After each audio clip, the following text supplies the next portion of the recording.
ورجعنا لكم مستمعينا دائما من خلال برنامج اللامولاتي.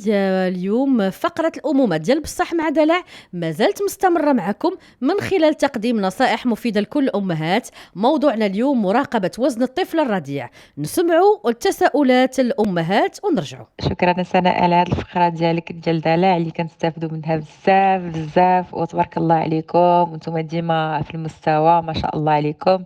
بغيت نسولك واحد السؤال. دابا انا راك كتعرفي البيبي ملي كتبغي تحيدي له الرضاعه وتطيبي له شويه ميكله هادي، طيبي له بدا ياكل معنا حتى حنايا الوجبات اللي اليوميه اللي كنصايبوا. بغيت نعرف واش هذا الشيء كيأثر على الوزن ديال البيبي.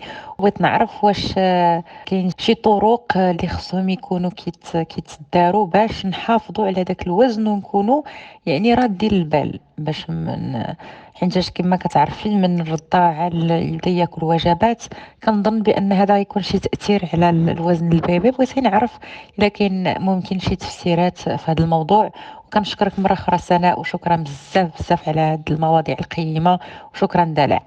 مراقبة وزن الطفل الرضيع، فكل أم كتسعى الاطمئنان على أن رضيعها كينمو بواحد الصورة صحية وطبيعية، لأنه اكتساب الوزن بانتظام من المؤشرات الأساسية لنمو الأطفال حديثي الولادة. فمن المهم متابعة وزن الطفل بصورة منتظمة على الرغم من اختلاف معدلات النمو من طفل آخر تباعا لعدة عوامل مختلفة، بحال صحة الأم أثناء الحمل، صحة الطفل، الوزن ديالو بعد الولادة، تغذية الطفل سواء بالرضاعة الطبيعية أو الاصطناعية، والعوامل الوراثية. إلا أنه هناك بعض الأرقام والمؤشرات اللي كيمكن لك اللجوء لها للتأكد من اكتساب طفلك الوزن بصورة طبيعية.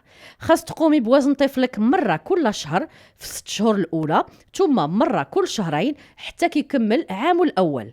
فمعدل زيادة وزن الأطفال اللي كيعتمدوا على الرضاعة الطبيعية تيكون أسرع في الشهور الثلاثة الأولى من الأطفال اللي كيعتمدوا على الحليب الصناعي، في حين تيكون معدل زيادة وزن الأطفال اللي كيعتمدوا على الحليب الصناعي بشكل عام أسرع في العام الأول من الأطفال اللي كيعتمدوا على الرضاعة الطبيعية.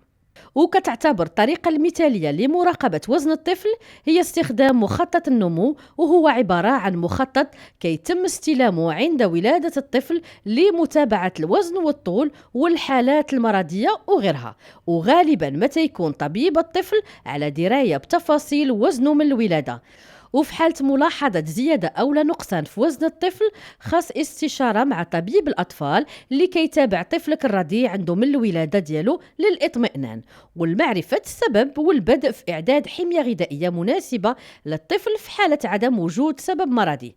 فكل أم مع العناية والاهتمام بطفلها الرضيع والحرص على كل التفاصيل، فمراقبة وزن طفلك الصغير مهم جدا، هو اللي تيوضح واش نموه بشكل صحيح ومتطور.